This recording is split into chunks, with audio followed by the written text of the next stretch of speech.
B'investiment ta' 3 miljun euro u nofs ġew imnedija erba' skemi ġodda għal min jinvesti f'mezz ta' trasport privat sostenibbli. Dal-investiment ifisser żieda ta' miljun euro minn dak tas-sena l-oħra.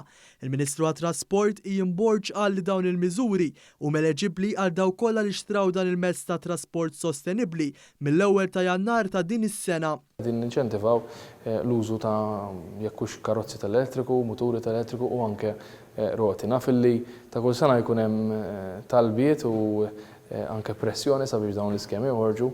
Fil-fatt dawn l-iskemi huma eligibbli għal dawk kollha li xtraw mill-ewwel ta' Jannar ta' din is-sena sal-kumplament ta' din l-istess sena li qegħdin fiha. L-ewwel skema li għalija hemm allokat 1.8 miljun euro hija l-għotja sa' 900 euro għal meta wieħed jiskrepja karozza u jdaħħal oħra li ma tniġġisx ħafna. Il-Ministru Ian Borg qal li s-sena li għaddiet b'din l-iskema ibbenefikaw minnha 1673 persuna. It-tieni skema hija dik immirata apposta sabiex Malta tilħaq il-miri Ewropej u bekk dawk li jixtru karozzi elettriċi ġodda jingħataw għotja sa' 7,000 euro.